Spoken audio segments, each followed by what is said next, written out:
Edizione di Antena 3 Nord-Est, buongiorno, ben ritrovati rigorosamente in diretta come sempre, saremo insieme fino alle 13.30. Oggi potrebbe essere la giornata dell'autonomia, si parte con la discussione alla Camera nel tardo pomeriggio e oggi è anche la giornata in cui una parte del centro-sinistra scenderà in piazza Santi Apostoli a Roma proprio per manifestare contro il disegno di legge dell'autonomia differenziata e il disegno di legge Calderoli. Sapete che dopo quanto accaduto alla Camera c'è stata una bagarre diversi giorni fa, una bagarre che in qualche modo vi abbiamo fatto vedere anche noi con le nostre immagini, e il pentastellato, il deputato Donno, è stato aggredito. Abbiamo fatto vedere le immagini, eccolo, grazie alla regia riusciamo a farvele rivedere quando ci fu un primo passaggio per l'autonomia. Siamo alla fase del voto degli emendamenti. Donno con intento evidentemente provocatorio si è avvicinato al ministro Calderoli per esporre il tricolore e da qui, ecco, vedete, queste sono le immagini dell'aggressione. Sarebbe stato aggredito dal leghista Iezzi, ma insomma vedete non c'è solo lui. Queste sono immagini scioccanti che arrivano dalla Camera da Roma. Quanto accaduto proprio nelle ore in cui si stava discutendo del disegno di legge sull'autonomia differenziata, ed oggi si torna alla Camera. Sono immagini importanti. Questa sera in piazza Santi Apostoli il centro-sinistra, anche alla luce di questa aggressione al pentastellato Donno, ha scelto di scendere in piazza. Manifestazione convocata dal leader Conte, il leader dei pentastellati, a cui però tutto il centro-sinistra ha deciso di aggredire. Dunque ci sarà anche Alleanza Verdi Sinistra e ci sarà il Partito Democratico. Manifestazione questa sera, vedremo insomma quanto sarà partecipata, e in tutta risposta la Lega ha convocato una contromanifestazione per difendere il disegno di legge sull'autonomia, manifestazione che si terrà invece venerdì sera a Montecchio Maggiore. Quindi sapete, è tutta da giocare, ma questa sera comunque una fase importantissima per il disegno di legge sull'autonomia differenziata. Se ne parlerà a Ring con gli ospiti di Nicola Zanetti, ma intanto noi partiamo con i nostri primi collegamenti e siamo a Padova. Per noi c'è Chiara Gaiani, il tema è quello legato alla movida in centro. Chiara ci parla, eccoci, buongiorno Chiara, vi vediamo, sei in compagnia di Filippo Segato. Allora, qual è il motivo del contendere, Chiara? Buongiorno a voi. Sì, buongiorno ai telespettatori, buongiorno Anna, siamo con Filippo Segato che è il segretario di Appe Padova, perché oggi pomeriggio ci sarà un vertice tra l'amministrazione comunale, presenti gli assessori Bonavina e Bressa e i baristi del centro, i rappresentanti dei pubblici esercizi. Il tema della movida è un tema molto caldo a Padova, in realtà quest'anno ne abbiamo parlato pochissimo, complice il tempo che non ha certo favorito i ritrovi all'aperto durante tutto il mese di maggio e per buona parte di giugno, ma ha favorito però in questo periodo, diciamo che la movida è stata in parte sostituita dalle varie manifestazioni pro-Palestina con tentativi di occupazione di Palazzo Bo, e su questo in città c'è una certa, insomma, si sta parlando molto di questo, quindi da qui probabilmente partirete. Perché? Perché i pubblici esercizi, non solo i baristi ma anche i negozianti del centro, si sono lamentati dicendo che questa tra virgolette invasione ha creato non pochi problemi al tranquillo e normale afflusso di clienti all'interno di negozi e bar. Sì, è proprio così, sono manifestazioni che rendono incerto, diciamo, il lavoro degli esercenti, perché non si sa quanto durano, in quali giorni vengono organizzate, spesso sono così organizzate anche dal giorno prima al giorno successivo. I baristi e i ristoratori hanno necessità invece di poter programmare il loro lavoro anche per poter chiamare i dipendenti, le forniture, accettare le prenotazioni. Poi sono manifestazioni che ogni tanto sfociano anche in episodi anche violenti, con presenza anche massiccia delle forze dell'ordine, e non danno, diciamo, una bella immagine alla nostra città, che proprio in un periodo, insomma, in cui si cerca di lanciarla dal punto di vista turistico. Io penso a un turista che arriva a Padova anche magari dall'estero e si vede il centro presidiato da forze dell'ordine, eventi, manifestazioni, contestazioni, fumogeni eccetera, è, diciamo, un ambiente dove non si lavora, ecco, in maniera serena. Ecco, questo è sicuramente un problema. Per quanto riguarda invece la Movida, ci sono delle richieste da parte dei pubblici esercizi, ovvero la richiesta al Comune di capire che tipo di forze metterà in campo. Movida che non interessa ovviamente solo il centro, perché di Padova parliamo delle piazze, ma è una Movida allargata alla città. Ma intanto bisogna distinguere tra buona Movida e Movida molesta, la cosiddetta mala Movida. La buona Movida penso piaccia a tutti perché anima la città, la rende viva e anche più sicura, perché dove c'è un pubblico esercizio aperto c'è un presidio del territorio, c'è pulizia, c'è un punto di luce, ecco, in una piazza, in una via, in un portico, dove altrimenti ci sarebbe il degrado e l'insicurezza.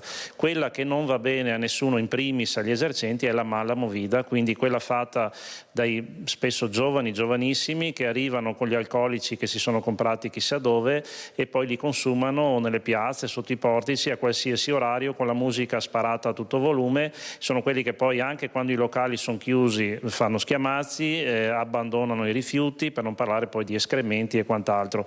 È proprio quell'aspetto della Movida collegata alla presenza nella città di Padova di migliaia e migliaia di giovani anche universitari e che creano disagio non soltanto, ripeto, ai residenti, che hanno tutti i motivi per lamentarsi, ma anche agli esercenti stessi. Ecco, chiuderei proprio, mi ha dato il gancio sul discorso dei giovanissimi, perché molti giovanissimi affollano soprattutto le piazze del centro. Vi abbiamo raccontato anche episodi di cronaca legati a dei problemi proprio, no, tra bande di 14enni, regolamenti di conti, e questo è un problema che voi pensate di portare sul tavolo della discussione. Anche i pubblici esercizi stanno notando problemi legati a questo. Sì, purtroppo è un fenomeno che si sta intensificando anno dopo anno, non riguarda solo Padova, bisogna chiarire questo aspetto, perché riguarda tutti i centri più grossi della provincia, ma non solo, a livello nazionale, e che abbiamo fatto presente anche nell'ultima riunione del Comitato di Ordine e Sicurezza Pubblica presso la Prefettura. Spesso gli esercenti, i bar soprattutto, vengono additati come fonte del problema, mentre in realtà ne subiscono anche loro per primi le conseguenze.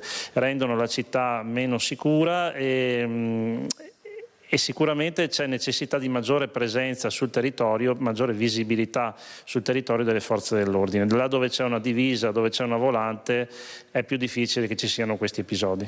Ecco, allora, tanti temi sul tavolo, come vedete. Ringraziamo Filippo Segato, che ricordo è segretario dell'Associazione Pubblici Esercizi di Padova. Ringrazio Cristian Rocchigliende per la collaborazione tecnica e ti restituisco la linea, Anna. Grazie alla nostra Chiara Gagliani. Allora noi restiamo proprio a Padova, dove un 19enne è stato denunciato perché si aggirava proprio per il centro della città con una pistola in mano con la quale stava minacciando i passanti. Guardate. Paura in centro a Padova quando un 19enne italiano, già noto alle forze dell'ordine per rissa, è stato bloccato dalla polizia mentre si avvicinava ai passanti con aria minacciosa, mostrando di avere una pistola sotto la maglietta. Molti passanti che hanno lanciato l'allarme, segnalando che il giovane, con altri 4 coetanei, aveva estratto una pistola semiautomatica, e così 2 volanti della questura si sono messe sulle tracce del gruppetto e poco dopo hanno individuato il ragazzo con l'arma, in realtà una pistola ad aria compressa priva del tappo rosso. I poliziotti, con i giubbotti antiproiettile, hanno fermato il ragazzo e sequestrato l'arma. Il 19enne è stato denunciato per porto di oggetti atti ad offendere. Identificati anche gli altri 4 giovani, tutti neomaggiorenni tra i 18 e i 19 anni.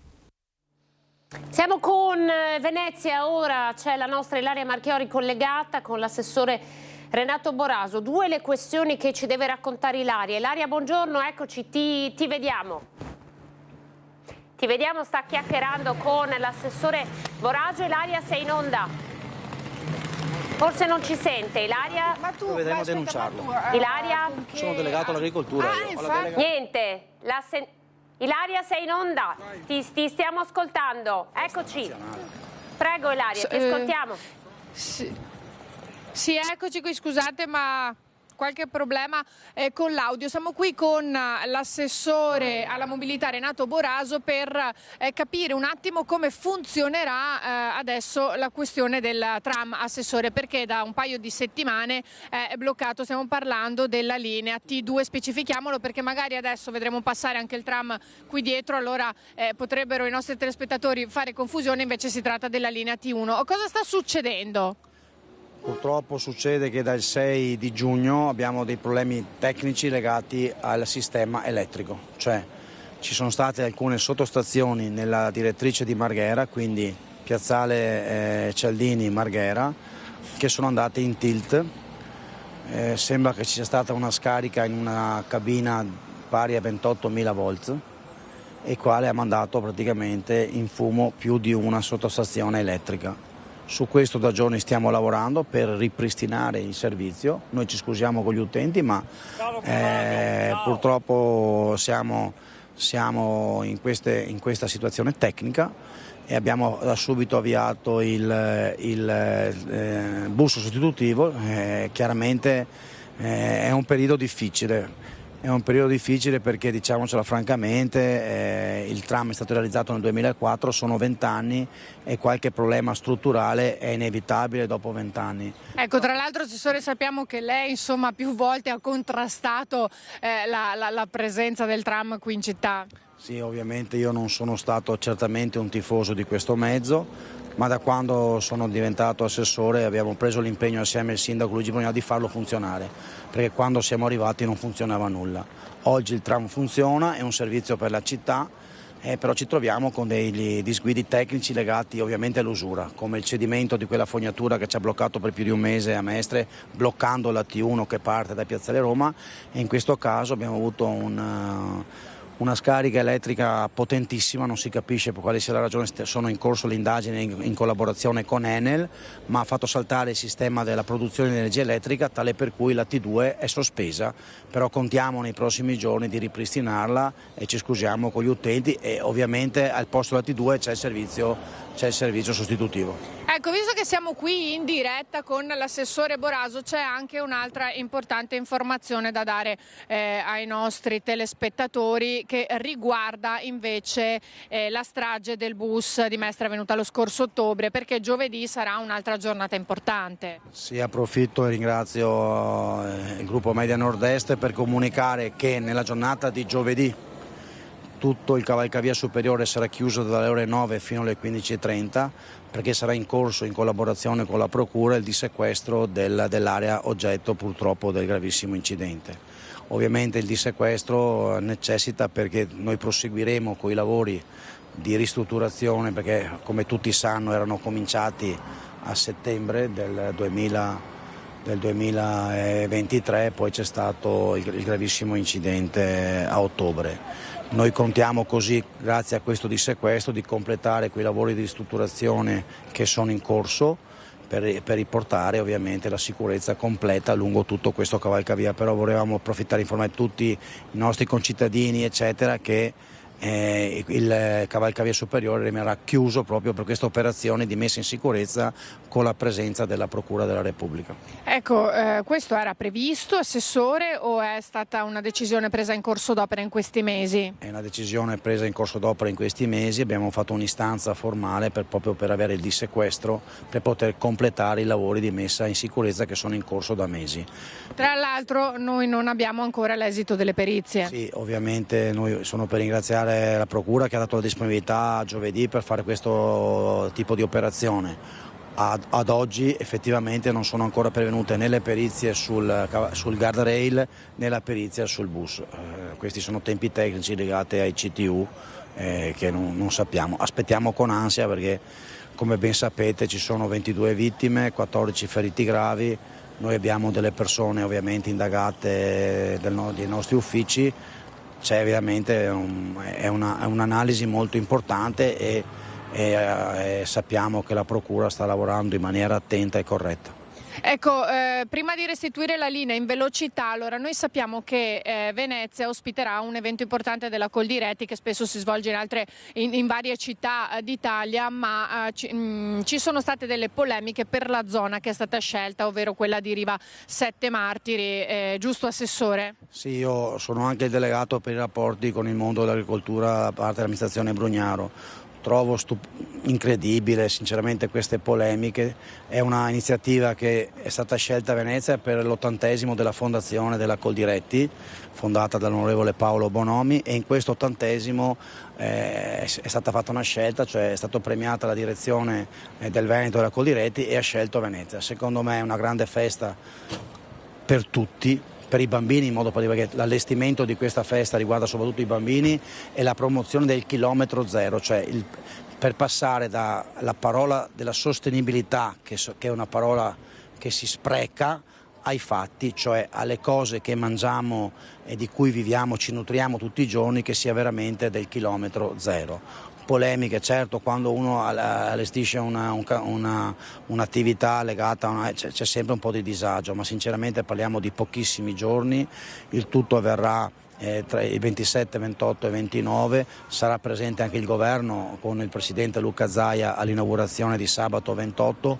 Sinceramente trovo incredibile che un consigliere comunale della sinistra di questa città svolga una polemica assurda ed incredibile, a cui noi risponderemo, ma risponderò anche nelle sedi competenti, perché è ora di finirla di offendere, sempre offendere. Se c'è qualcosa che non va, siamo qui a migliorare. Oggi ho fatto un sopralluogo per fare in modo che il cantiere si svolga nei migliori dei modi, ma basta offendere, perché c'è gente che offende sistematicamente anche di fronte a delle belle cose che riguardano questa città e l'intera regione, perché questa è una festa per tutta la regione ed è insomma un segnale di attenzione verso una regione e verso una città importante.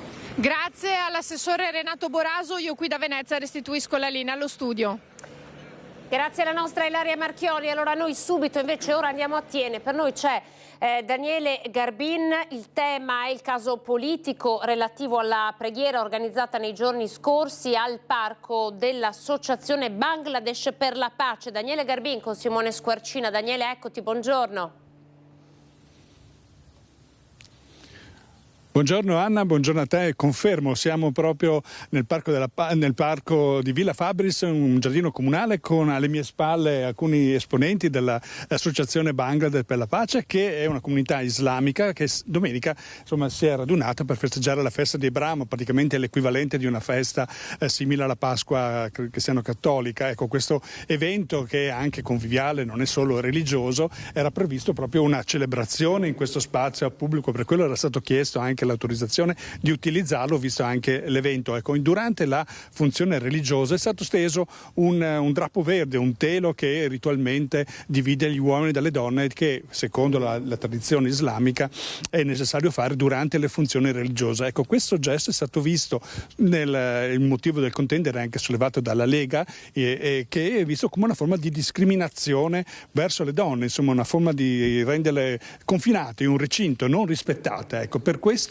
era stato fatto un post sollevato da Eric Pretto, il parlamentare vicentino, che si indignava per questa discriminazione, che era una forma da non tollerare, proprio quando si parla di rispetto, di creare differenza. Ecco, con me c'è Sultan Staklan, che è il presidente dell'associazione. Voi discriminate le vostre donne? No, Bismillahirrahmanirrahim, assalamu alaikum. Nostre donne non hanno fatto discriminazione per islamico, durante per pregare noi abbiamo fatto un telo per fare pregare per diversi, per uomini e donne. Certo, quindi non è una forma. Ecco, noi abbiamo sentito ovviamente la Lega provinciale con il rappresentante Dennis Frison, abbiamo preparato un contributo. Ecco, se la regia è pronta lo lanciamo. Mi ho chiesto di commentare questo fatto accaduto qualche giorno fa a Thiene.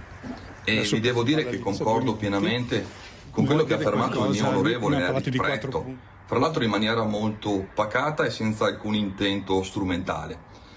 Che cosa si può dire? Io farei un'analisi, però al di là del fatto che sono un segretario politico, un'analisi etica, morale, che riguarda la nostra società. Abbiamo questo dato oggettivo: queste persone che sono state inserite nel nostro mondo, che sono accolte in maniera positiva, che magari lavorano, sono bravissime persone integrate con famiglie normalissime, a queste persone viene concesso un luogo pubblico per poter esprimere, per poter praticare la propria religione. In questo luogo pubblico, però, è evidente una discriminazione di genere, una discriminazione che riguarda le donne, che è sotto agli occhi di tutti. Quindi la mia domanda, e penso è anche una domanda retorica, penso che tutti noi dobbiamo assolutamente condannare qualsiasi tipo di discriminazione che avviene nel nostro territorio, nel nostro Stato. Lo dobbiamo condannare, ma non perché loro hanno una religione diversa, perché è giusto condannare qualsiasi tipo di discriminazione, soprattutto le discriminazioni che riguardano le donne.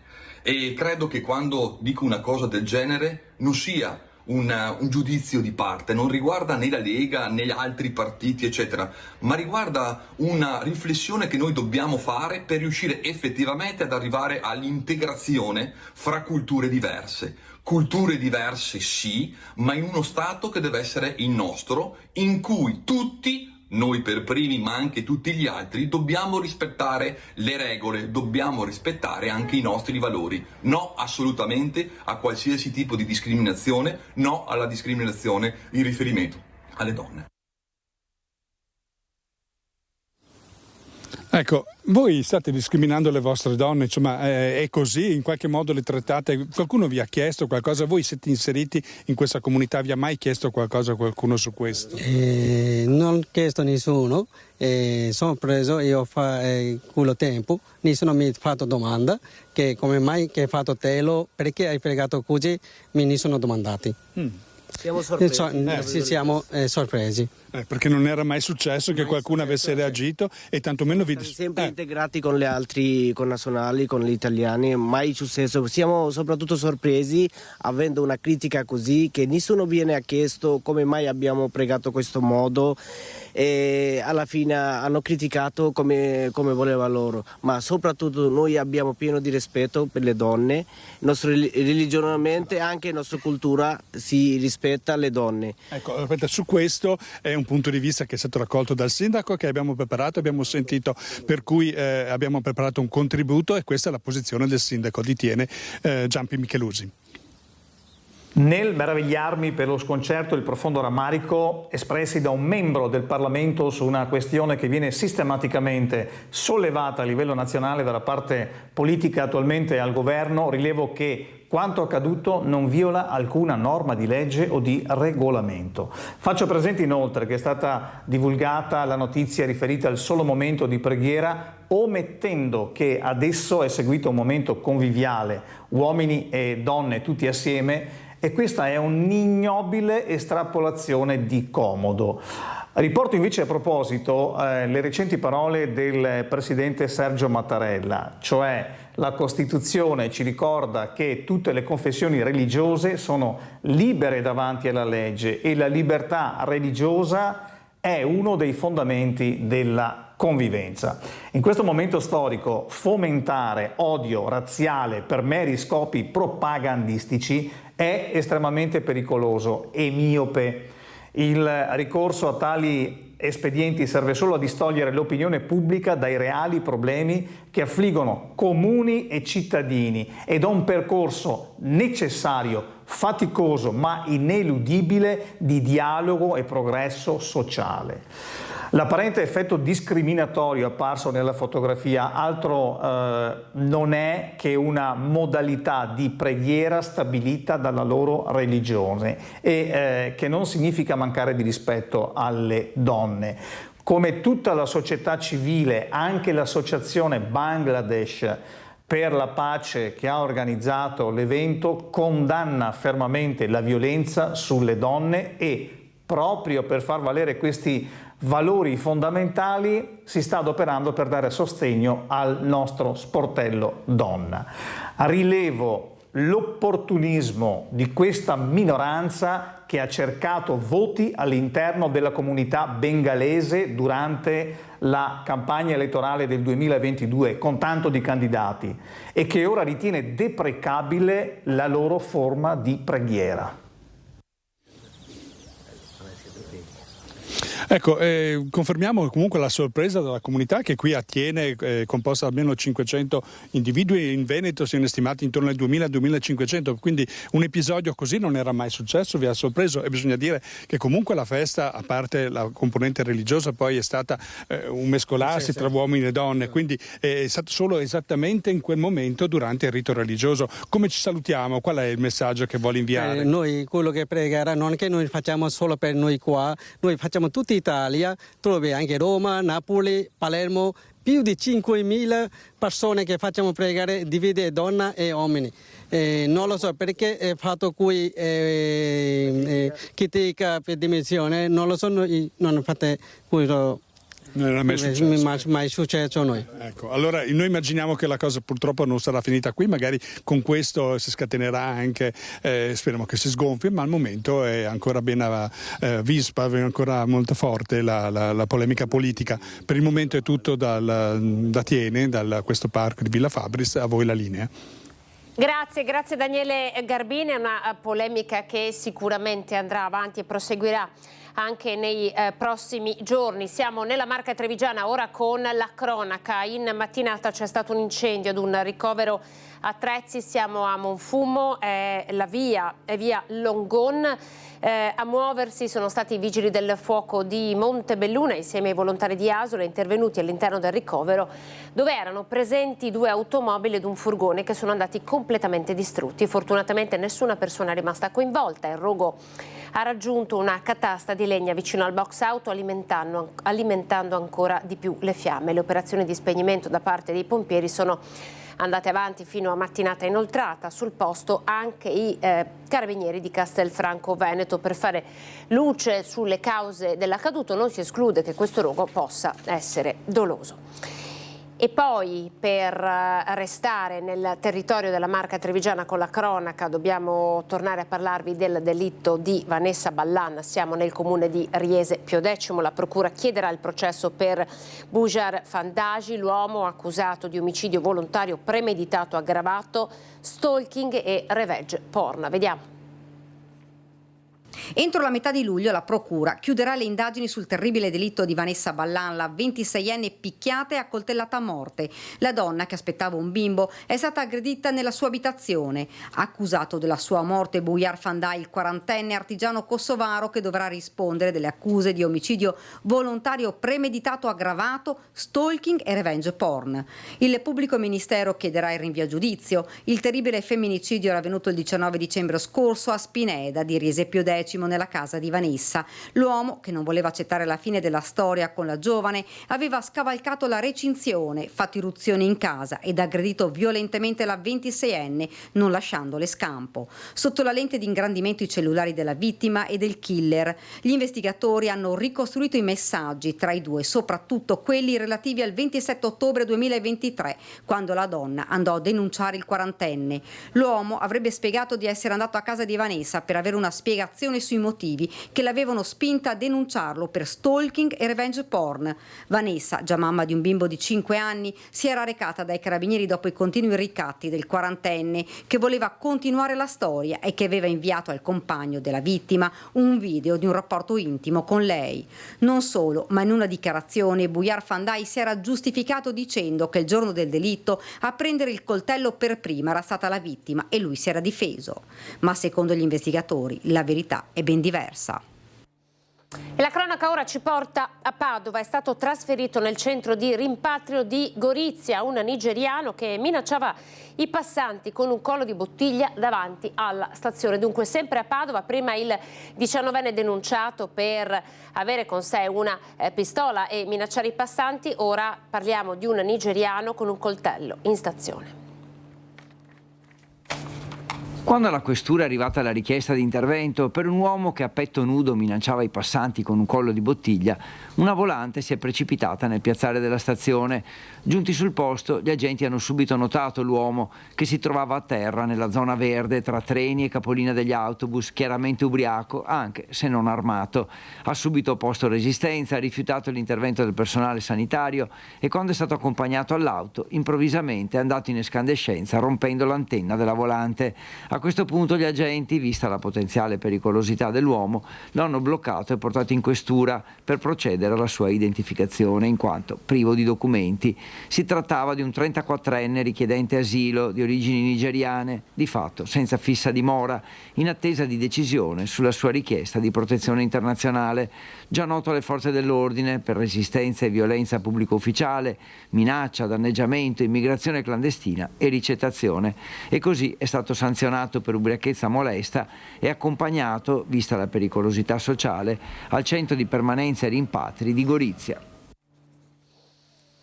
E continuano le indagini sulla morte del motociclista 43enne in tangenziale a Padova. La procura ha indagato l'automobilista, il giovane padre aveva 2 figli, Pietro Salmaso era uscito di strada con la sua motocicletta, la sua grande passione, in corso Argentina. Dopo l'emissione da corso Stati Uniti è andato a impattare contro un'automobile. Aperta un'indagine.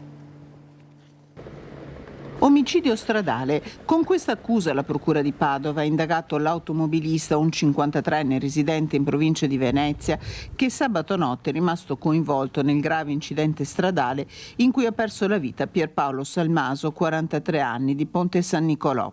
Le indagini sono condotte in queste ore dalla polizia locale, che sta cercando di ricostruire l'esatta dinamica. Tra le ipotesi al vaglio anche quella che l'auto possa avere in qualche modo tagliato la strada al motociclista nell'immettersi in corsa Argentina. Per questo si sta verificando se ci sia stato un contatto tra i 2 veicoli.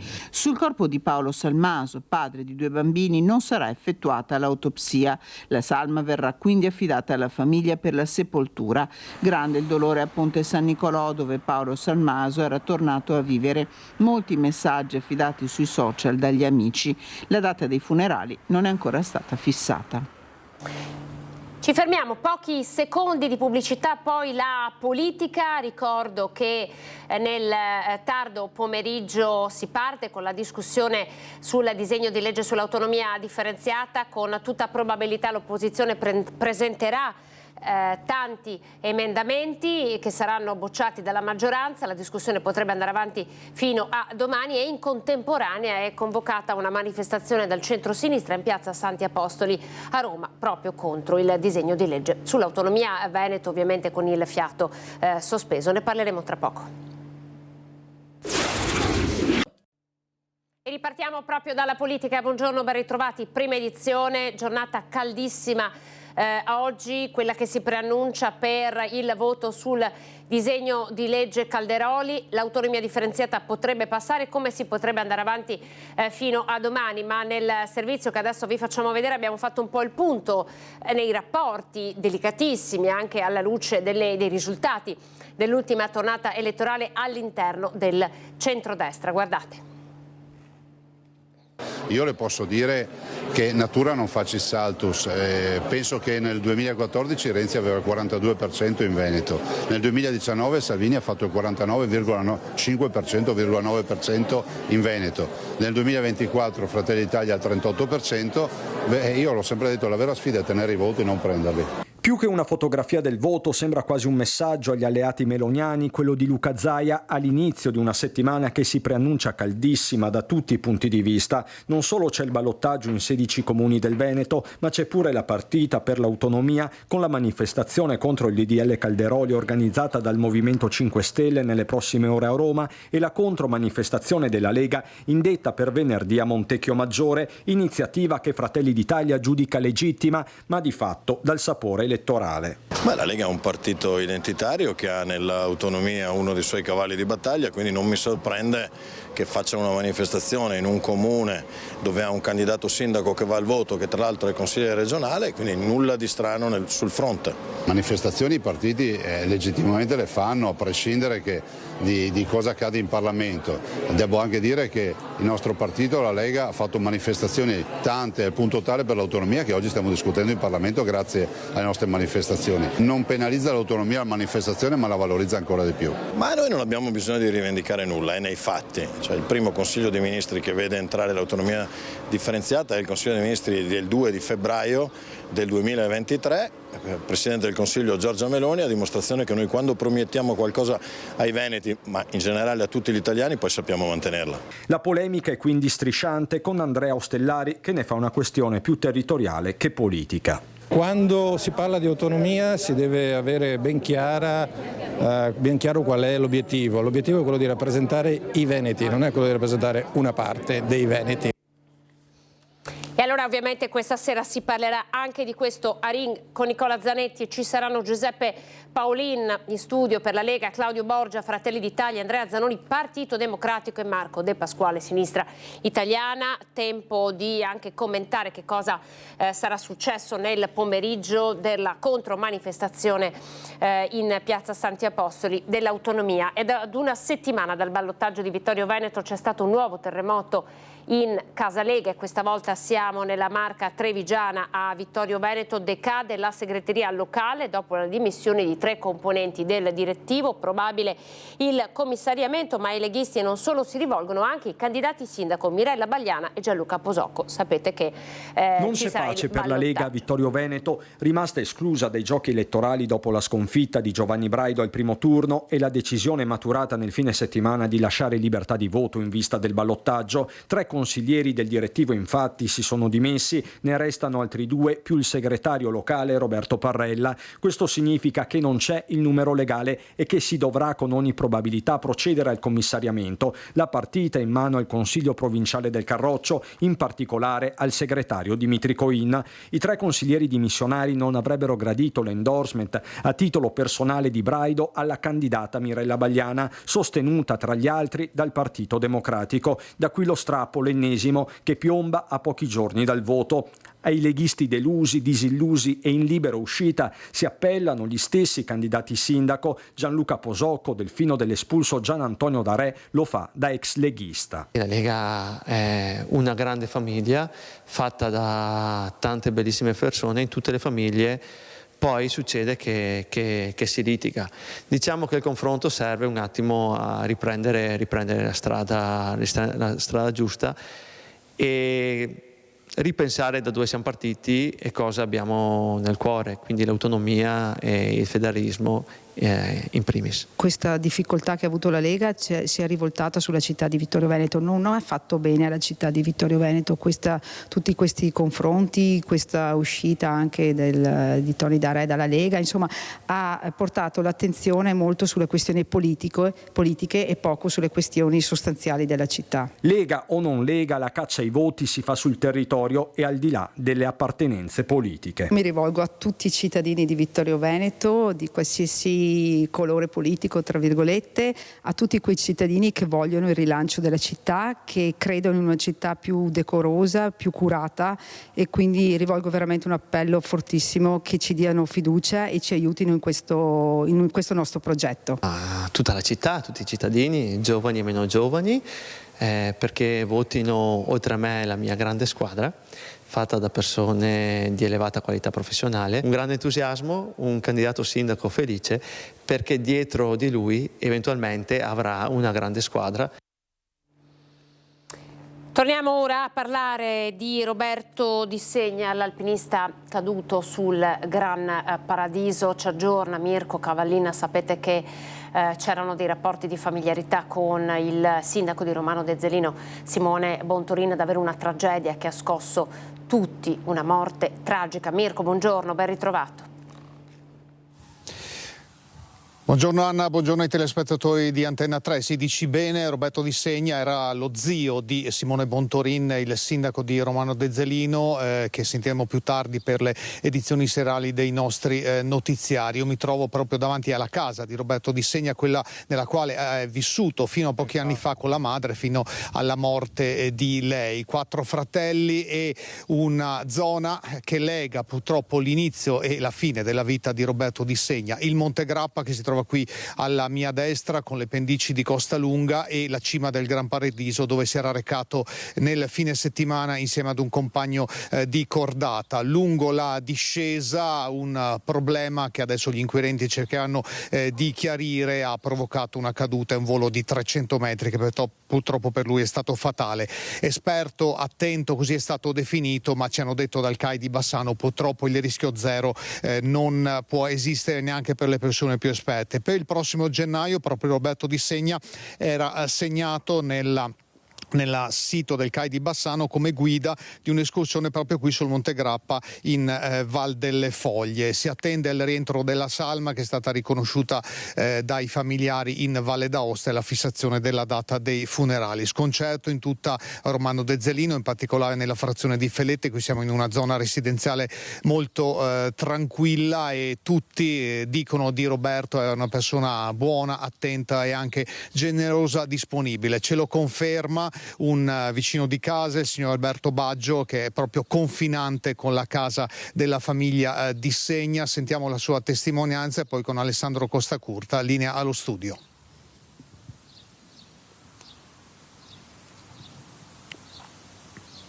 A dormire e rifugio. Signor Alberto, vicino di casa della famiglia Di Segna, come ricorda Roberto lei? È una brava persona, Basta, un gran lavoratore, basta. Mi veniva anche delle volte a darmi una mano qua, tra vicini a casa, buoni amici, ecco. Di carattere com'era? Buono, bene, grazie. No, era una brava persona. Non posso dire altro niente perché qui basta. Come ha saputo la notizia lei ieri?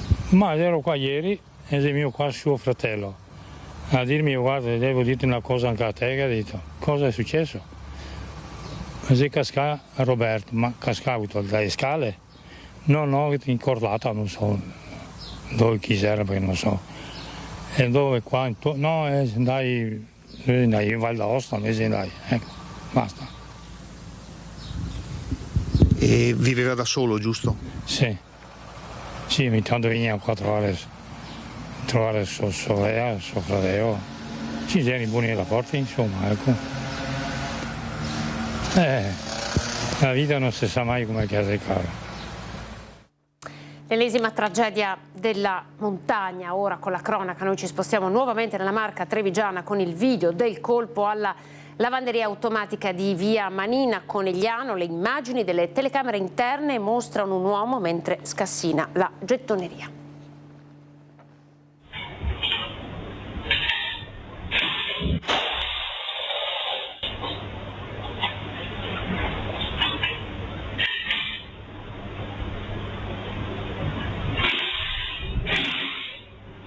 Due notti dopo, ladri di nuovo in azione in via Manina Conegliano, dove tra mercoledì e giovedì scorsi i malviventi hanno compiuto un vero e proprio raid tra bar, negozi, panifici, spaziando dalla città al suo hinterland, Santa Lucia, Susegana, Ponte della Priula. La notte di venerdì, ecco alla lavanderia self-service un uomo, presumibilmente un giovane, vestito di nero e incappucciato, che scassina la gettoniera senza guanti, elemento questo che potrebbe far pensare a un individuo diverso da quello o quelli che hanno agito nei giorni precedenti. Sono le 2 del mattino, alla lavanderia automatica non c'è nessuno.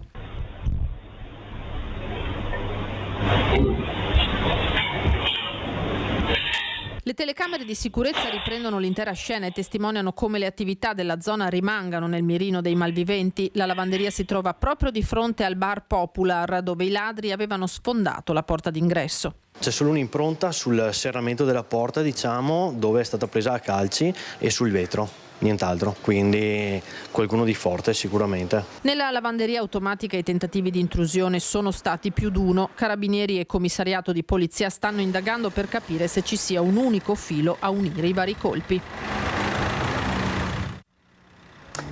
Medicina e chirurgia a Treviso, in zona Fiera, è stata inaugurata la sede, ve l'abbiamo fatta vedere ieri, un momento importante anche perché, come sapete, tante sono le liste d'attesa, evidente è la fuga dei pazienti verso il sistema sanitario privato perché spesso il sistema pubblico non riesce a sopperire alla mole delle richieste anche per mancanza di personale. Questa nuova sede vuole essere un augurio affinché il servizio pubblico possa tornare a avere il ruolo che ha e quindi davvero a dare un servizio ai pazienti così come questi lo meriterebbero. 4 aule per 341 postazioni, di cui una stanza altamente tecnologica con 58 PC. Taglio del nastro per la nuova sede di medicina e chirurgia a Treviso ed esattamente in zona Fiera. Da settembre 362 studenti dal primo al sesto anno saranno accolti in questo nuovo polo universitario. Un corso che per noi significa tante cose, spiega il direttore generale dell'ULSS 2 Francesco Benazzi. Una crescita di Treviso dal punto di vista universitario. Avere la possibilità di far conoscere ai studenti di medicina la realtà dell'ULSS numero 2 e poi avere la possibilità che questi colleghi, futuri colleghi, scelgano Treviso. Questo è solo l'inizio, spiega, perché entro 2 anni sarà realizzato il campus universitario all'ex Vetrelco. Tanti giovani studenti che hanno partecipato alla cerimonia, molti di medicina, altri iscritti ai corsi di prestazione sanitaria. In totale sono oltre 1200 studenti. Occasione questa per tornare a parlare delle liste di attesa, ridotti i tempi, ha spiegato il presidente della regione Luca Zaia. Stiamo recuperando, visto e considerato che le dico che la categoria dei 30 giorni un anno fa a giugno aveva 128.000 persone in attesa di un appuntamento. Oggi in questo istante vi annuncio ne ha 17.000, quindi vuol dire che la nostra squadra, il nostro team Veneto sta veramente lavorando alla grande. Considerate che non si trovano medici, in Veneto ne mancano 3.500 e in Italia 50.000. Botta e risposta sul numero chiuso alla facoltà di medicina e chirurgia, impensabile aprire completamente, spiega la rettrice dell'Università di Padova Daniela Mapelli. Non parliamo di numero chiuso ma numero programmato. Programmato cosa significa? Che bisogna programmare e può essere modificato di anno in anno proprio in base alle esigenze della richiesta di nuovo personale medico. Noi negli anni abbiamo aumentato moltissimo il numero di accessi a medicina e chirurgia. Fino a pochi anni fa avevamo 320 posti, adesso sono più di 600, per cui l'abbiamo veramente raddoppiato. Si tratta veramente di programmare, aprire completamente con le regole di qualità della didattica che ci sono ad oggi è veramente impensabile. Non reggeremo più la qualità richiesta non soltanto nel nostro paese ma a livello europeo, ha terminato la rettrice. Il problema è già stato risolto perché il prossimo anno non ci sarà più e ci sarà una selezione con lo sbarramento, esattamente quello che accadeva in passato all'università. A Treviso ancora con i lavori della fognatura che sono partiti, andiamo a vedere proprio i cantieri, facciamo il punto con il sindaco di Treviso Mario Conte.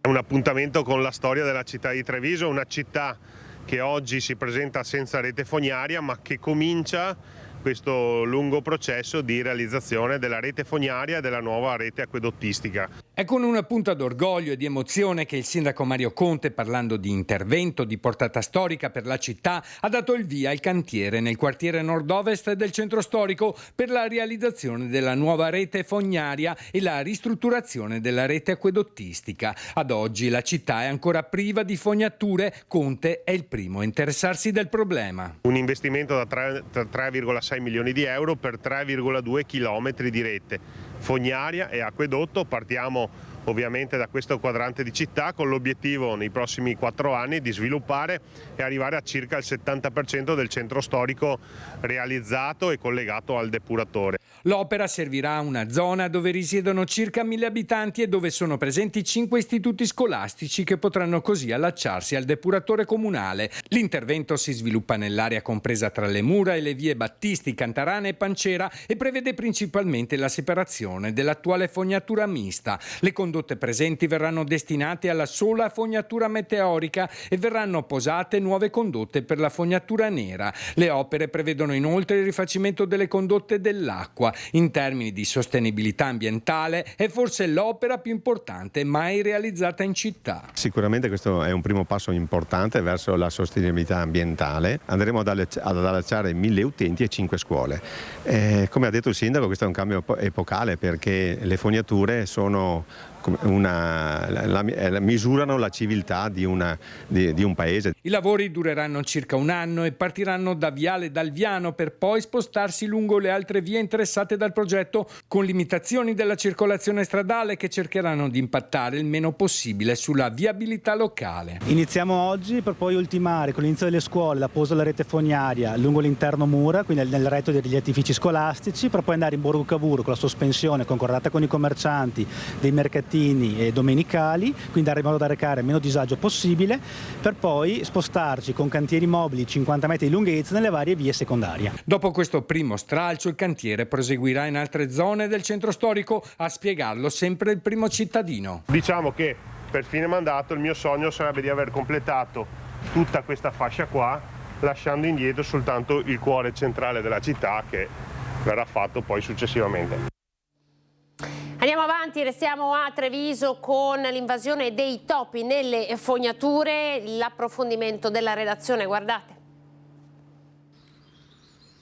A Treviso si ripresenta l'allarme topi. Residenti e proprietari di attività commerciali e turisti stanno affrontando un problema crescente. La zona della pescheria la più colpita, i roditori qui si vedono sia di notte che di giorno. Questi animali, un tempo timidi e notturni, ora scorazzano con disinvoltura per le strade, mostrando una confidenza insolita e preoccupante.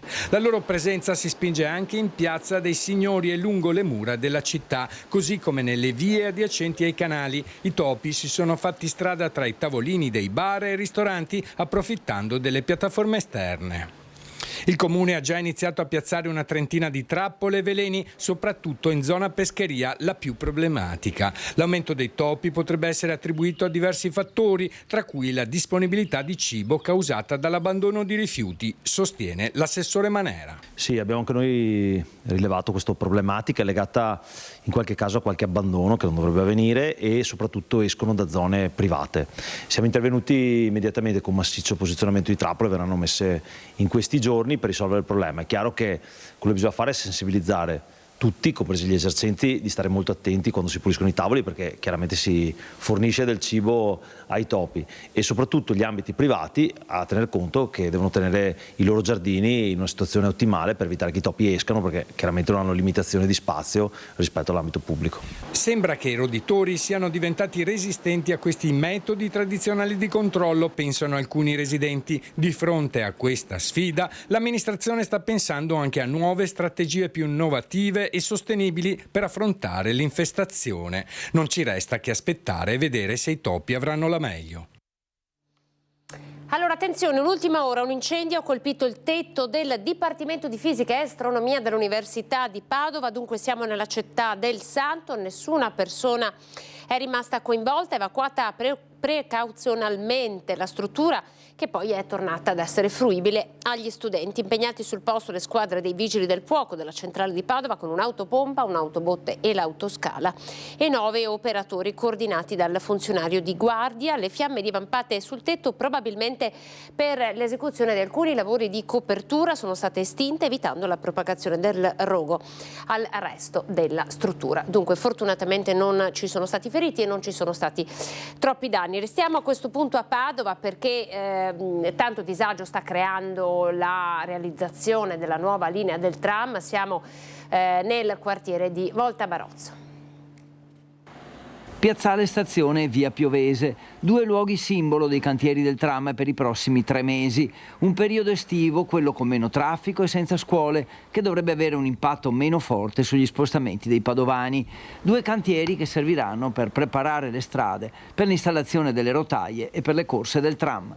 Significa che verranno realizzate le vie di corsa e tutta l'infrastrutturazione che serve. Le rotaie sono sempre l'elemento che viene realizzato alla fine, ovvero per evitare di rovinarle durante i lavori, sono l'ultimo pezzo che viene posato, e poi più avanti verrà fatta anche la doppia piattaforma fino all'ingresso al deposito. Stiamo parlando di Via Piovese, della linea SIR 3, Volta Barozzo Stazione, e del tratto Via Nani, incrocio Via Zeno. In quel tratto di strada saranno attive delle deviazioni oppure dei sensi unici alternati in relazione appunto alle necessità del tratto di strada appunto su cui si interverrà. Per quanto riguarda sempre il SIR 3, Altro importante cantiere è quello tra stazione e via Rezzonico, tra la Chiesa della Pace e il Tribunale, per dare qualche riferimento. Sempre in queste ore comunque partirà anche il cantiere di Piazzale Stazione, molto complesso, e anche qui si lavorerà nei mesi estivi. La stazione ferroviaria e il tratto di via Tomaseo fino a via Rezzonico. Un cantiere leggero, quello della stazione, che occuperà meno spazio possibile per ridurre le interferenze con il traffico pubblico e privato. Il secondo è quello di via Tomaseo. Nel tratto che va da Viale della Pace fino a via Rezzonico è già chiuso, c'è solo una corsia di transito per il parcheggio e per girare attorno all'isolato. In stazione, per la precisione, il cantiere aprirà entro un paio di giorni. Intanto è stata potenziata la cartellonistica che spiega i lavori e le modifiche alla viabilità. E il parcheggio Metro Park sarà gratuito per i primi 15 minuti per dare la possibilità a chi arriva in zona di districarsi con più facilità e lasciare la zona della stazione senza incorrere in blocchi o divieti. A Treviso ora in centro è partita la campagna Noi siamo a Treviso, gli scatti dei trevigiani realizzati proprio in centro città, i primissimi, i primissimi volti fotografati. Il sindaco Mario Conte, pensate, Sabrina Salerno ha realizzato per noi il servizio. Lina Paronetto. Siamo in Loggia dei 300 a Treviso, parte oggi l'iniziativa Noi siamo Treviso, siamo con Sabrina Salerno, buongiorno e grazie per la disponibilità, e con il sindaco Mario Conte, naturalmente immancabile a questa manifestazione, a questa iniziativa solidale, lo ricordiamo che è la 5ª edizione. Sabrina, sempre pronta quando ci sono iniziative solidali, lo sappiamo, ed eccola qui presente. Perché proprio come è scritto in questo volantino, lascia l'indifferenza al buio. Tutti noi nel nostro piccolo possiamo fare qualcosa e quindi è importante partecipare a questo tipo di cose perché comunque sensibilizzano, aiutano, e voglio dire, e poi è per un qualcosa di molto importante. La ricerca pediatrica è veramente fondamentale. Ecco, rispetto agli scatti che le hanno fatto, quali emozioni, cosa vuole far percepire anche sia con la sua presenza che con il suo volto, perché qui parlano i volti? Sì, io credo che negli scatti di Giovanni ci sia veramente l'intrappolare un attimo del tempo, sono cose, le fotografie, soprattutto in bianco e nero, sono magiche ed è bellissimo dare l'opportunità di essere fotografati intanto da un grande professionista che ha tantissimo talento nei ritratti, avere questo ricordo di catturare, e poi se si fa anche qualcosa di utile è molto molto più affascinante farlo ed esserci, quindi è importantissimo aderire, venite qua, fatevi fotografare, comprate la vostra foto perché serve ad aiutare una causa molto molto seria e importante.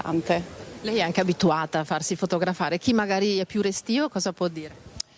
Ma che credo che la bravura del fotografo sia anche quella di mettere a proprio agio la persona che ha di fronte, e quindi se il fotografo è bravo come Giovanni sicuramente vi metterà a vostro agio e avrete uno scatto meraviglioso che vi resterà come ricordo per tutta la vita. Grazie Sabrina. Sindaco, Treviso può contare anche su testimonial d'eccezione per le sue iniziative. Sì, tra l'altro ho fatto la foto con Sabrina Salerno e il titolo non è La Bella e la Bestia, È una bella foto fatta con una testimonial d'eccezione che ringrazio Giovanni Vecchiato, che riesce a immortalare e a rendere belli anche coloro che non lo sono, però ringrazio tutti quei cittadini che ci metteranno la faccia, e devo dire che Treviso regala sempre grandi soddisfazioni. Ringrazio Allianz Bank, che è lo sponsor di questa iniziativa di bellezza, di solidarietà e di arte, perché ricordo che Giovanni Vecchiato è un artista straordinario nel mondo della fotografia, e credo che ognuno di noi abbia la possibilità di vedersi immortalato in un'opera d'arte di Giovanni Vecchiato, e quindi vi aspettiamo per fare del bene e per fare anche del bello. Allora, del bene lo ricordiamo alla città della Speranza di Padova, alla ricerca pediatrica. Giovanni Vecchiato è stato chiamato in causa più volte, venga qui, si faccia vedere, eccolo qua, bravissimo. Un appello allora ai trevigiani, senza remore. Sì, Noi siamo Treviso si conferma il 5º anno, un progetto sociale, solidale, documentale con l'uso della macchina fotografica, e di anno in anno stiamo raccogliendo veramente del materiale straordinario che consegneremo ai trevigiani del futuro per raccontare quella che è stata Treviso in questi anni attraverso i ritratti dei loro cittadini. Grazie a tutti, grazie naturalmente per la disponibilità. Noi da Loggia dei 300 proseguiamo il nostro lavoro, intanto di nuovo la linea ai colleghi dello studio. Grazie alla nostra Lina Paronetto, ed è contro la rovescia per gli esami di maturità. È già arrivato l'in bocca al lupo da parte del presidente Luca Zaia. Solo per restare in provincia di Padova sono oltre 7.000 i maturandi che domani si cimenteranno con la prima prova scritta, che è ovviamente la prova di italiano. Andiamo a vedere il servizio degli esami di maturità. L'orario di inizio è fissato in tutta Italia, ore 8:30. Parte con la prova scritta di italiano, l'esame di maturità 2024, che vedrà seduti sui banchi delle scuole di Padova e provincia 7.274 studenti. Analisi del testo, svolgimento argomentativo e tema di attualità, 3 le tipologie che i maturandi potranno scegliere. Come sempre in queste ore impazza il tototema. In pole position i 100 anni dall'assassinio di Giacomo Matteotti, la nascita 150 anni fa di Guglielmo Marconi e quella 120 anni fa di Robert Oppenheimer, ma anche l'intelligenza artificiale. Tra gli autori Pirandello, D'Annunzio, Manzoni e Ungaretti. Tra i possibili temi di storia la Prima Guerra Mondiale o gli 80 anni dallo sbarco in Normandia. Mentre gli studenti studiano per italiano e per la seconda prova scritta di giovedì, greco al classico, matematica allo scientifico, spagnolo al linguistico, economia aziendale per il tecnico, è corsa alla sostituzione dei commissari che hanno rinunciato per malattia o incompatibilità.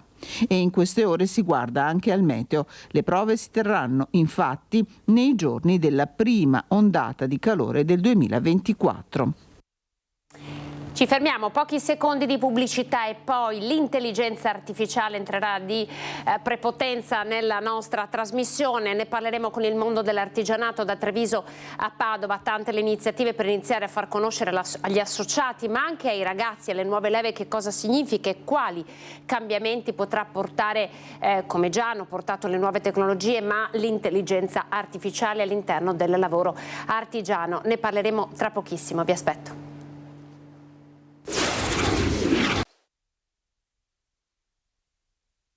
Yes. Eccoci, ben ritrovati, prima edizione di Antenna 3 Nord-Est. Allora, come vi avevamo annunciato, parleremo di intelligenza artificiale e apriremo un po' tutto il ragionamento alle nuove tecnologie che si stanno imponendo nel mondo artigiano, creando una necessaria evoluzione, insomma, di quello che è il lavoro artigiano così come l'abbiamo conosciuto e raccontato. E sono tanti gli ambiti in cui l'intelligenza artificiale può metterci del suo. Lo sappiamo che in ambito sanitario è già intervenuta, così come nell'ambito della progettazione e del sistema moda. Vi presento gli ospiti. Siamo in studio con Domenico Baldasso, presidente della comunità ICT di Confartigianato Imprese Marca Trevigiana. Buongiorno. Buongiorno a tutti, buongiorno. Grazie per essere con noi. In collegamento siamo con Filippo Fiori, ancora Confartigianato Imprese Marca Trevigiana, responsabile dell'area economica. Filippo, buongiorno. Non la sentiamo però, vediamo di aggiustare, forse dovrebbe aprire il microfono. E intanto le diamo il tempo di far. Eccola, sì, la sentiamo, buongiorno. Sì. Bentrovati, buongiorno, scusate. Oh, certo, no, l'avrà silenziato giusto per magari non intervenire prima. Grazie Filippo per essere con noi. Poi stiamo attendendo Antonio Morello, che è presidente del settore biomedicale di Confartigianato Imprese Padova. Aspettiamo che si colleghi. Dunque, avete visto il nostro viaggio parte da Treviso, arriva a Padova, perché a Treviso, e partirei con lei Domenico, è partito, è iniziato un ciclo di incontri, perché l'intelligenza artificiale, un po' come il concetto di sostenibilità, ne sentiamo parlare ormai da diverso tempo, ma poi in concreto non abbiamo ancora capito quali applicazioni può avere soprattutto nel mondo artigiano.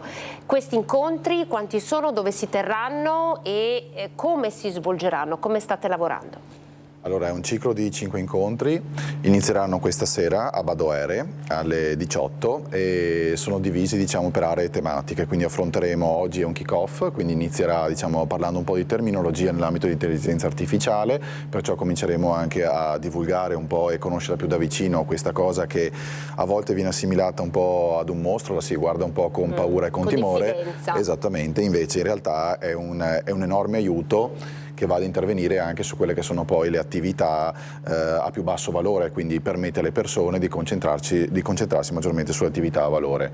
Poi verranno affrontati i temi in incontri successivi, saranno l'1 e l'8 luglio sulla gestione dei processi produttivi, quindi avremo modo di affrontare la parte più prettamente di produzione, quindi che ha a che fare con l'industria. Il 15 e 22 luglio nell'ambito della customer experience e commerciale, quindi andranno affrontati anche quei temi, perciò nella vendita e nel post vendita.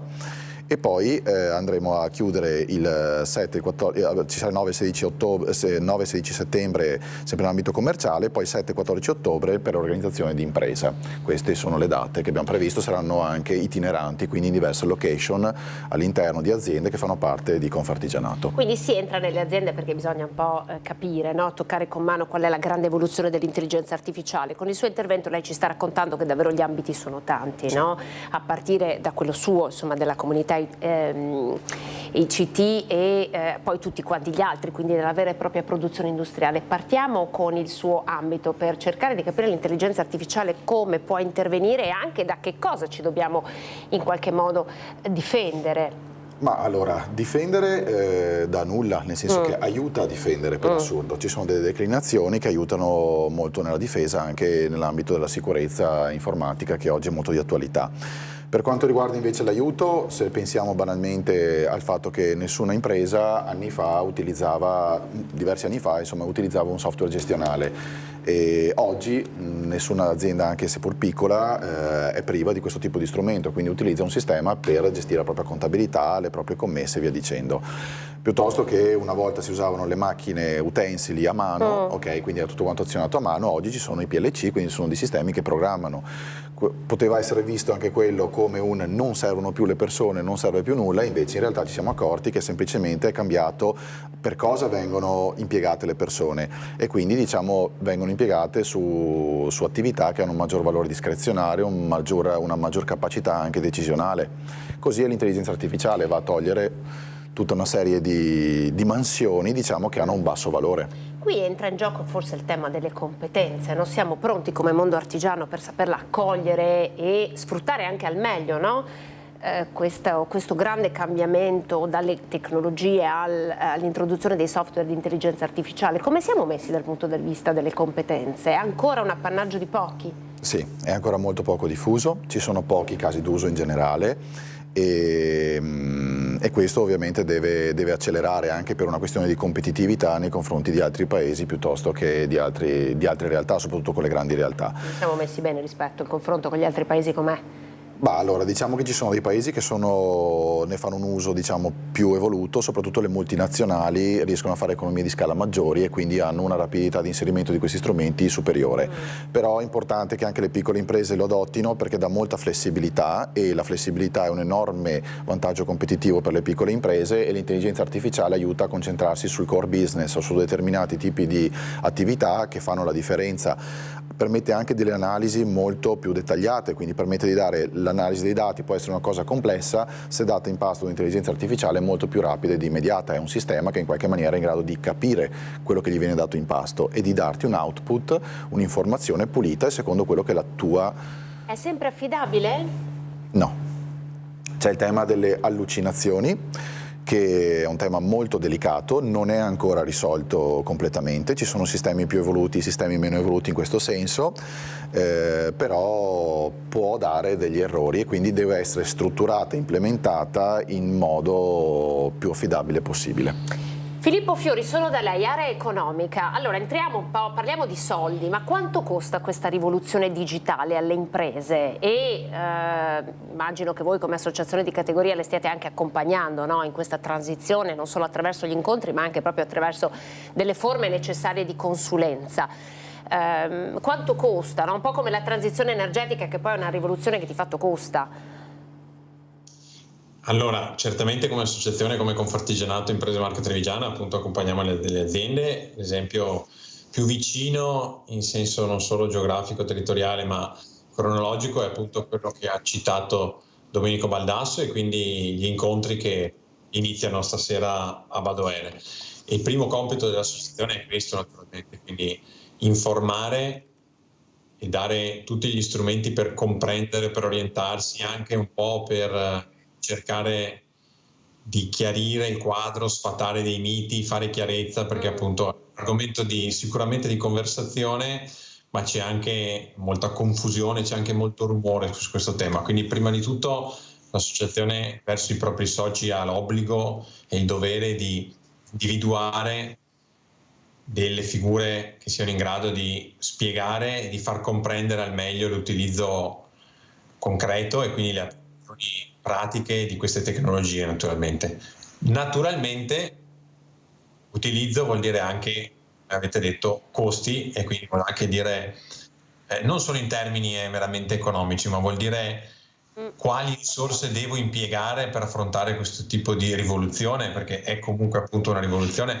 Qualcuno la paragona alla rivoluzione industriale, qualcuno la paragona all'arrivo, no, della corrente elettrica, l'utilizzo della corrente elettrica, quindi è sicuramente un cambio di paradigma importante. In questo caso, in queste situazioni, non si tratta veramente di mettere a bilancio risorse per investimenti come può essere in fasi più ordinarie in cui non c'è una transizione così importante, ma si tratta di riorganizzarsi e quindi inevitabilmente questo ha un impatto in generale sulla gestione delle risorse aziendali.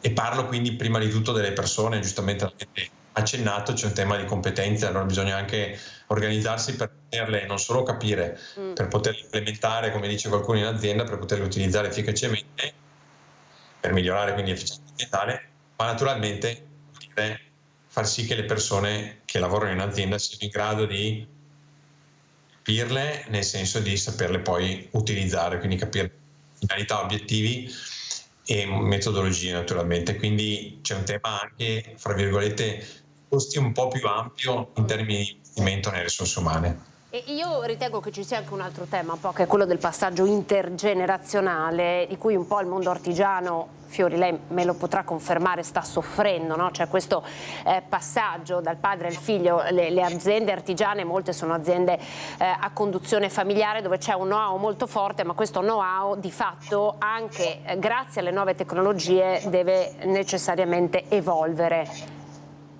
Assolutamente sì.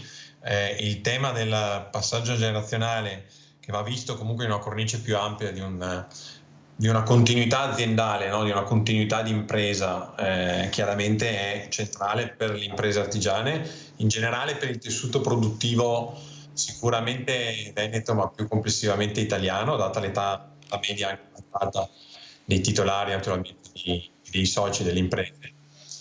E quindi bisogna considerare questo, che è chiaramente più complesso riuscire a trasferire anche questo tipo di contenuti e far comprendere nelle proprie potenziali applicazioni naturalmente queste tecnologie anche le imprese che in generale sono abbastanza legate a determinate modalità di organizzarsi, di organizzare la propria produzione, che sia manifattura o che sia servizi naturalmente. E quindi in questo senso si tratta di anche sfatare banalmente questo mito della tecnologia che si sostituisce alla tradizione, che ha un valore chiaramente, è un patrimonio inestimabile che distingue l'Italia e il Veneto chiaramente da qualsiasi altro paese del mondo. In questo senso, ripeto, la tecnologia non è una minaccia, ma è uno strumento proprio per far sì che questa tradizione possa chiaramente rinnovarsi e, come giustamente ha detto anche Domenico Baldasso, possa diventare uno strumento per lavorare meglio, non per smettere di distinguerci per la qualità delle produzioni naturalmente, ma semplicemente per efficientare quelle aree che comunque comportano, diciamo, un consumo di risorse significativo laddove c'è un minor valore, invece dove c'è il maggior valore naturalmente che distingue il prodotto o il servizio italiano. Questo va preservato, vanno liberate risorse per continuare a preservare questo naturalmente e rendere più efficienti invece tutte le altre attività, chiamiamole così, accessorie, sulle quali invece c'è questo margine. Io spero che riusciamo a collegarci con Morello, perché lui che presiede la categoria del biomedicale ci può raccontare come l'intelligenza artificiale sia già in uso in maniera importante, soprattutto per tutti quanti, tutta la diagnostica, no? In ambito sanitario, una diagnostica che comunque viene sempre affiancata proprio per questa questione, Domenico, dell'infallibilità, sulla quale non possiamo ancora mettere una mano sul fuoco. Allora, in tema di informazione e comunicazione, che poi è il suo settore, forse è un po' più semplice immaginare come l'intelligenza artificiale, le nuove tecnologie possano impattare.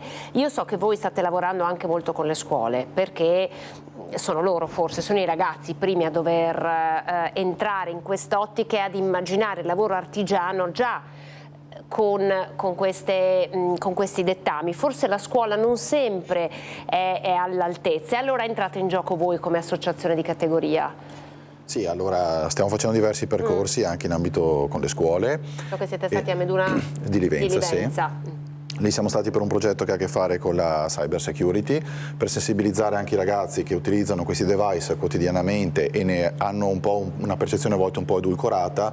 Lì bisogna anche un attimino fare attenzione ai pericoli che questi possono sottendere, e quindi abbiamo sensibilizzato in quello che possono essere anche delle attività illecite che vengono fatte tramite questi strumenti, e quindi abbiamo simulato un'attività di hacking fatta con degli hacker professionisti e abbiamo fatto vedere in sala live quello che può accadere, quello che possono essere dei profili fake che vengono creati, quelli che possono essere degli utilizzi impropri degli strumenti che loro quotidianamente utilizzano con molta confidenza e anche fidandosi molto, e magari non percepiscono il pericolo che possono questi rappresentare. Allora, mi dicono che siamo riusciti a raggiungere Antonio Morello, che saluto e che ringrazio, però al telefono. Antonio, buongiorno. Buongiorno, ecco, la tecnologia, come si suol dire delle volte, facilecca. E non ci ha aiutato stavolta la tecnologia, Antonio. Ma non importa, noi andiamo sui contenuti, Morello. Noi vogliamo capire nel settore biomedicale quando e come sta intervenendo l'intelligenza artificiale. Guardate, bisogna fare una premessa. È chiaro che la tecnologia nel settore medicale è molto importante, perché si è fatta strada un po' alla volta. Ci sono 3 pilastri che sono quelli che tengono proprio in piedi tutta la sanità, la nostra sanità, quella che ci serve ogni giorno per farci o per fare prevenzione. I 3 pilastri sono il clinico, sono il farmaco e la tecnologia. Pensate che all'inizio la medicina, 500 anni fa, quando è nata praticamente la scienza, la medicina stava a dare le urine se il paziente era affetto da diabete. Solo dopo il 1800 hanno cominciato a fare strada un po' di attrezzature. C'erano proprio dei microscopi. Il lavoro più grande era quello proprio di oscurare e poi vedere gli elementi, che erano elementi critici per quanto riguarda la salute.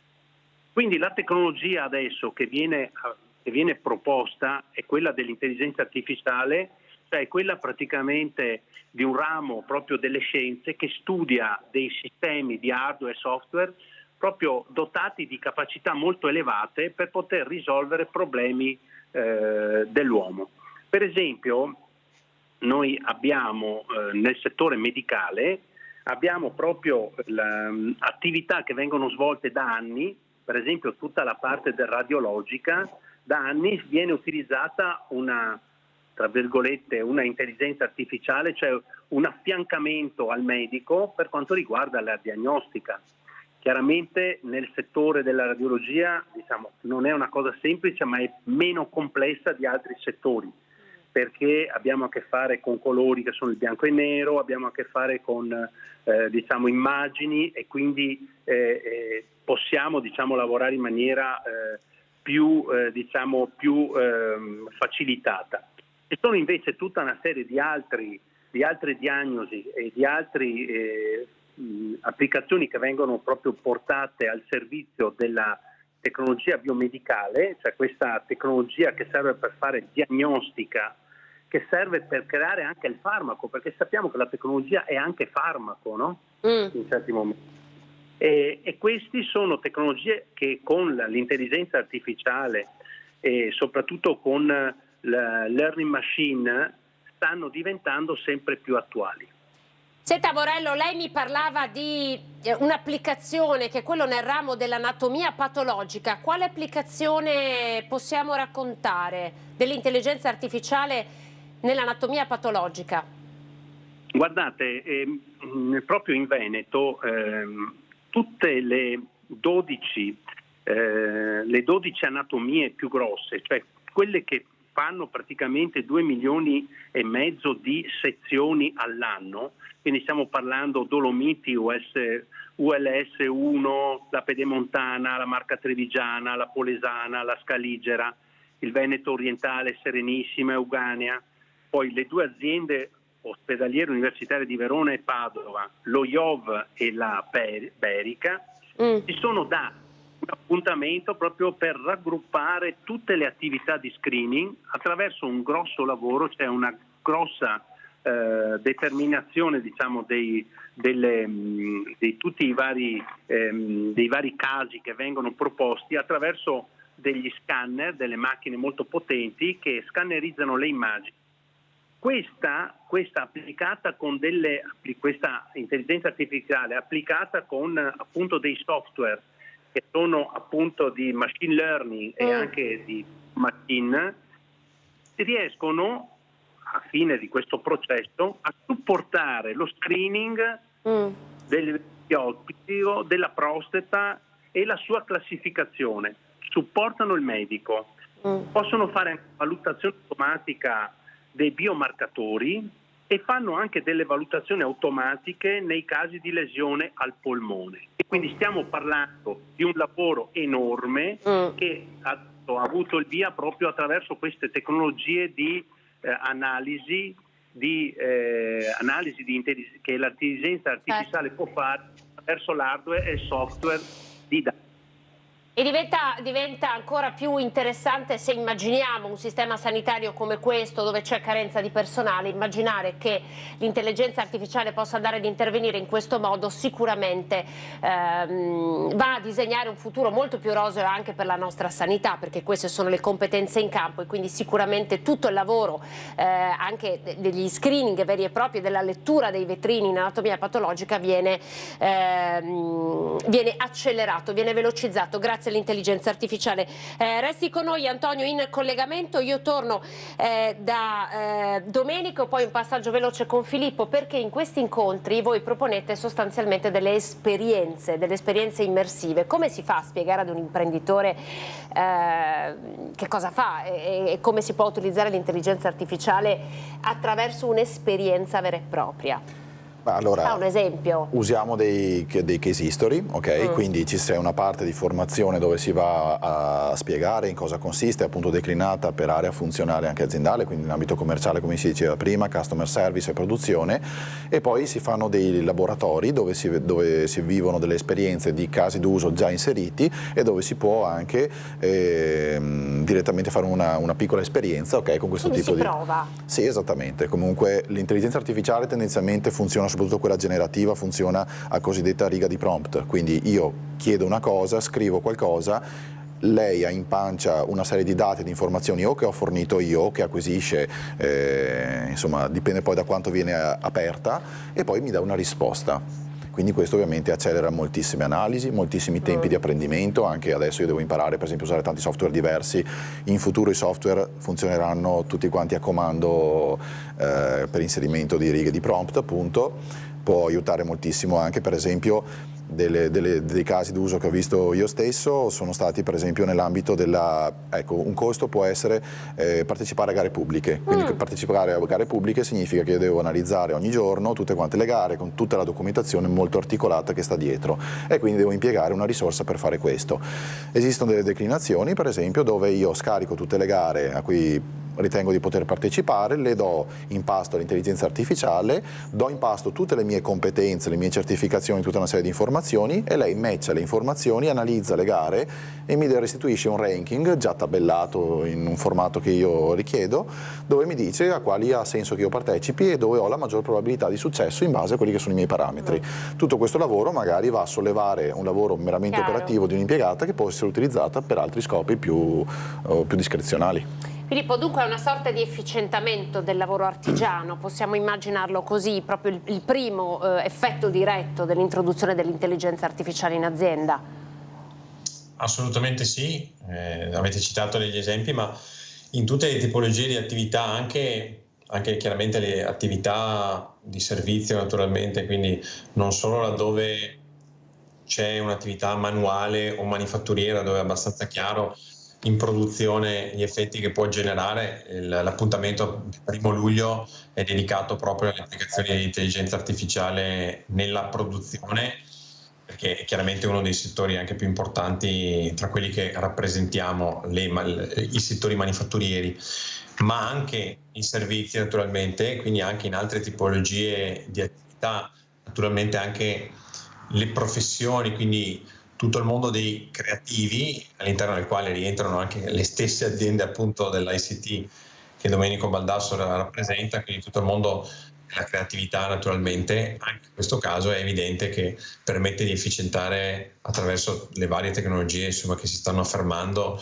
nel mercato, quindi è in generale uno strumento che, se ben declinato, se tarato chiaramente sulle esigenze aziendali e non adottato semplicemente così per moda o per altre ragioni che non sono strettamente connesse col modello di business aziendale, ripeto, se è tarato e personalizzato, ed è questo il lavoro importante che c'è da fare naturalmente sulle esigenze dell'azienda, e quindi se può generare un impatto significativo in termini di aumento dell'efficienza, allora diventa uno strumento che, ripeto, non è sostitutivo, non è una minaccia, ma è effettivamente, come è stato anche per altri versi, per citare solo un esempio recente, industria, impresa, manifattura o transizione 4.0, con le varie etichette che ha cambiato nel tempo, diventa uno strumento utile anche per le imprese artigiane, quando, se ricordate, 7-8 anni fa, quando è nato quel programma, sembrava che fosse appannaggio esclusivamente o dei produttori di macchinari, naturalmente, oppure delle grandi fabbriche che realizzavano chiaramente grandi volumi di produzione. Invece no, è stato, i dati lo dimostrano, fortemente utilizzato anche dalle piccole e dalle microimprese. Quindi, ripeto, dipende sempre